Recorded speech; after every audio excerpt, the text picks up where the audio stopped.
at the right time, in the right way, for the right reason. And what Aristotle thought is that it was impossible to be a virtuous person unless you were a wise person. Wisdom was the master virtue. And this was not the wisdom of up in the clouds deciding abstract things about what justice is and what truth is.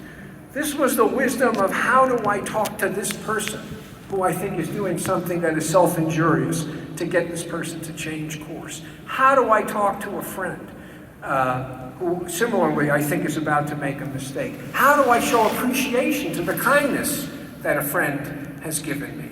That's the sort of thing he was interested in. So let me give you a few examples of the need for wisdom to show how routine it is. This is an example that Ken and I use in the class we teach. Imagine a friend, a female, calls you up. She's getting ready to go to a very fancy wedding. She says, I just put on my dress and I want to show you how I look. Can I come over? So of course, you're a friend, you say yes. 15 minutes later, there's a knock on the door. You open it and there is your friend, decked out in wedding finery.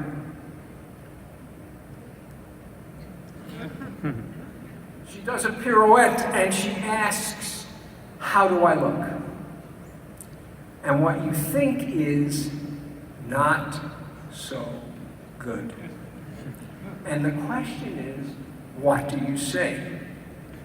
Now, when we pose this to our students, idealistic students who think you can't have friendship that's not based on complete honesty, they think this is a non-problem. Tell the truth. Always tell the truth. That's what friends expect of one another. And what we try to convince them of is that if they go through life that way, they will live very lonely lives. And what makes this complicated is that the right answer to the question of what do you say is, it depends. It depends on whether you think there's an alternative to what she's showing you. It depends on how you think she'll feel. She obviously thinks she looks great. How do you think she'll feel if you tell her that she's wrong? Will she ever trust her own judgment again as she gets ready to go out? You know, you need to know the other person. You need to know the other person extremely well to know whether this is an occasion that calls for honesty or an occasion that calls for kindness. It's not obvious, and it's essentially impossible when you're trying to figure out what to say to somebody who you don't know. Similarly, should you be honest with your patients? Well, of course you have to be honest with your patients, but what does it mean to be honest with your patients? You know, what do you tell them? In how much detail? How brutal are you? How closely do you monitor to make sure that they're really understanding everything you have to say? You know, you can't lie, but there are a lot of different ways to be honest, and the right way to be honest almost certainly depends on who you're talking to. And the same thing is true with students. I used to be very hard on some students who I thought could take it and were selling themselves short, and very encouraging to other students who I thought were fragile. And I'm sure that fellow students thought this was grossly unfair, that everyone should be treated alike. But I was treating everyone alike in the sense that I wanted every one of my students to succeed to an equal degree. I was treating them all alike in my aspirations, which meant treating them all differently in practice. You can do that in a place like Schwartz because it's small. You can't do that in a place that has 40,000 students. So honesty requires judgment, requires flexibility. Empathy, how does it feel to be you? What does the world look like to you from your perspective? These are hard questions to answer. One of the hardest things that gets in the way of being a good teacher is what's sometimes called the curse of knowledge. Once you've learned something, it seems obvious. And so you no longer appreciate how difficult it is for people to come to the level of understanding that you have managed to gain after all these years of study. So you start too sophisticated, too advanced. You start in the middle instead of starting at the beginning. It's very hard to lose the perspective you currently have so that you can adopt the perspective that you need in order to communicate effectively with your student. What wisdom is. Here's Ken's and my take. Wisdom is knowing when and how to make the exceptions. Wisdom is about knowing when and how to improvise. We think of it as a kind of moral jazz. Jazz musicians have notes on the page, and they can of course play the notes on the page, but what makes it jazz is when they deviate from the notes on the page. That's what makes it jazz. And we need to deviate from the scripts that we have no doubt internalized and find the right way to approach each of the patients we have to help make decisions. We have to decide. Wisdom helps us decide among virtues when they conflict. Honesty is a virtue. Kindness is a virtue. There will be many situations in life where those two virtues push you and pull you in opposite directions. If you're focusing on kindness, you'll say one thing. If you're focusing on honesty, you'll say another thing. And the question is, which of those things is most important with this person at this moment making this decision? Wisdom helps you answer those questions. It helps you take the perspective of other people. And a wise person is somebody who uses these skills in pursuit of the right aims, who uses these skills to serve other people rather than manipulate them. If you have this package of skills, you can really turn people around and get them to do whatever the hell you want because you have such strong interpersonal skills. But you don't want to get them to do what you want. You get what you're trying to do is get them to do what they should want. Why is this so important? Well, I think in your world, it's extremely important for a few reasons. One of them is, how do you help people deal with uncertainty? I have bad news for you. You probably already know it. People in general are really bad at thinking about uncertainty. People don't know what probability means. They don't know what a 10% chance means. And you're operating in a world where everything is probabilistic, and you have to somehow communicate that to patients with some confidence that they're understanding you. The way people have started to understand how we think is that there are two processes operating, two sets of processes. One set is sometimes called the intuitive system. It's automatic, it's effortless, and we have no idea what we're doing. The only thing we know is the answer that the system gives us. So there's a car coming toward you, and somehow you can estimate how close it is and how fast it's going, so you know what to do in terms of crossing the street or driving your own car, making a turn into his lane of traffic. You don't know how you know how far away the car is and how fast it's going, but you do know it. And so you operate on that automatic system's output without having any clue about what went into producing that output. The second system, the reflective system, is slow. It is controlled. We can decide to use it or not. That is to say, we can say, should I think about this or shouldn't I? It's effortful. It takes work to think, often. And we are extremely aware of the processes that we're going through when we decide to be reflective. Let me caution you, in case you need this caution, I don't advise you to use the reflective system to decide whether or not to make a left turn into oncoming traffic. I would trust the intuitive system. Speed is of the essence. Often speed is not of the essence. So the way people think about this is that since the intuitive system is fast, often when we face a question, a challenge, a problem, a choice, our intuitive system has already given us the answer before we have even started thinking about it. And often, the bad news, the answer that it gives us is not the right answer. For example,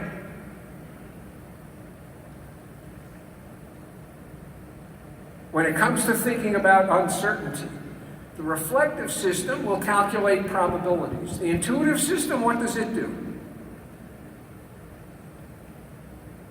Well, here's a graph that gives you some idea. On the x-axis is probability, varying from 0 to 1. On the y-axis is decision weight, which is a kind of proxy for subjective probability. It's not exactly that, but for our purposes that will do. So if your subjective system of assessing probability tracks the actual world perfectly, the shape of the curve relating subjective to objective probability will be a diagonal line through the origin. When the objective probability is 40, your assessment of the probability will be 40. When it's 80, your assessment will be 80. As you can see, that's not what people actually do. There are almost discontinuities. Among low probability events, people make a distinction between never and sometimes. There is something special about probability 0. And once the probability isn't 0, for side effects of a dramatic treatment, for example, once the probability isn't 0, they escalate what it actually is. On the other end of the curve, there is a qualitative difference in people's minds between sometimes and always. There's a huge difference between a sure thing and a 90% chance.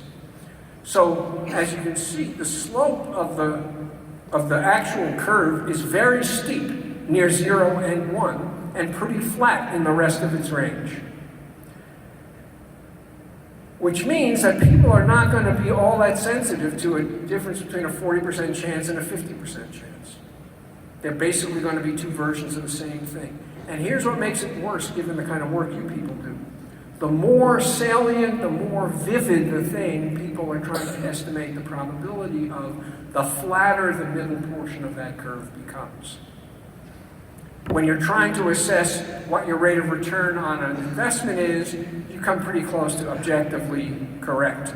When you're trying to assess how long you're going to live after your intervention to treat cancer, there are three possible states of the world: never, always, and everything else. So if you're trying to communicate in a way that differentiates different places in that everything else, you have to do that with great care, and you have to get some procedure in place so that you have some confidence that what you are saying is actually being heard and being heard accurately. This is a very, very, it seems to me, consequential problem that you have to solve in talking to patients. Knowing that what you say may not be what the patient hears is really crucial. And there's another complication, which I think also applies in the work that you do. I did that already. Sorry. The other, well, wait, there's one point I wanted to make. You can help people do better at estimating probabilities if you use graphics.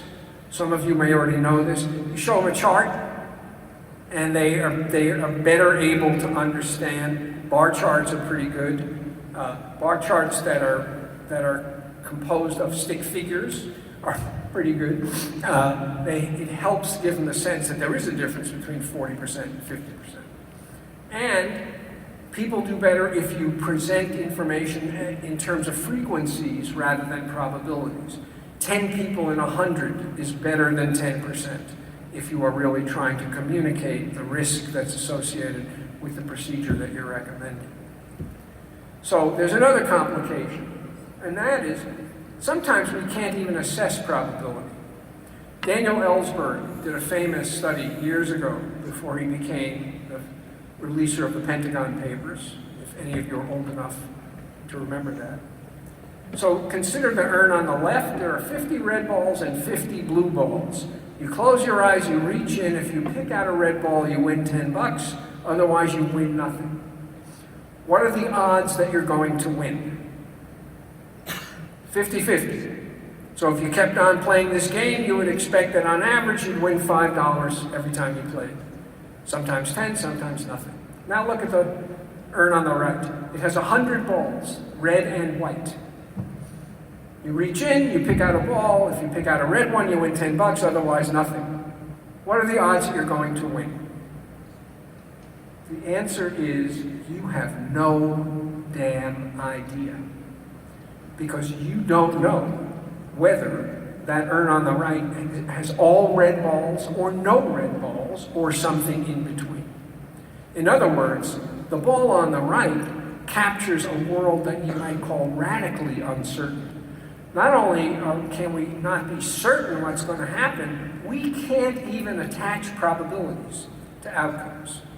How do you guide patients when they're uncertain in this way? And it's possible you can attach a probability to an outcome in terms of the effect of cancer treatment, but when you're also trying to say things about what the patient's quality of life is going to be and how long it's going to be disrupted, it seems to me quite possible that you're much more now operating in the right hand urn than you are in the left hand urn. And how do you guide patients when the decision space is so radically uncertain? You can't maximize outcomes when you can't attach probabilities to them. I think the critical strategy, if that's the world you're living in, is to choose an option that will produce a good enough result under the widest set of future circumstances. In other words, satisfies with an eye toward the robustness of the solution that you are offering the patient. I think that's the best you can do. One other thing where wisdom, I went in great length about how to communicate risk to patients because it's so salient and so hard. There's one other thing I wanted to point out about it. And that is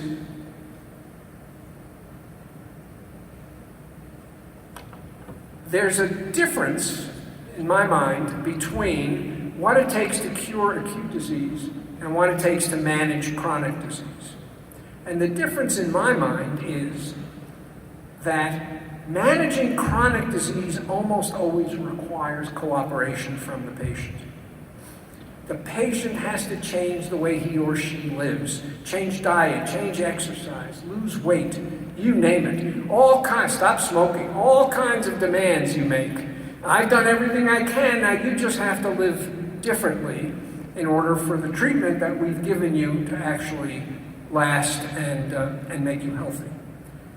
How do you change, how do you induce patients to become your partners in care?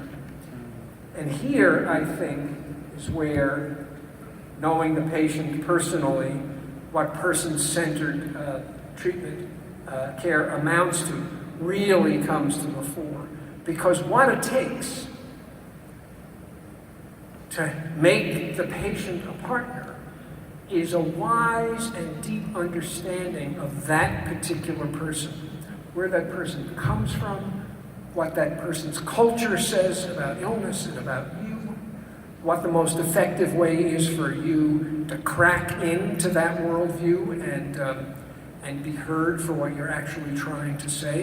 And there's been a bunch of research that shows that the most effective interventions when it comes to managing chronic diseases like hypertension, diabetes, and so on, is not provided by doctors, it's provided by coaches.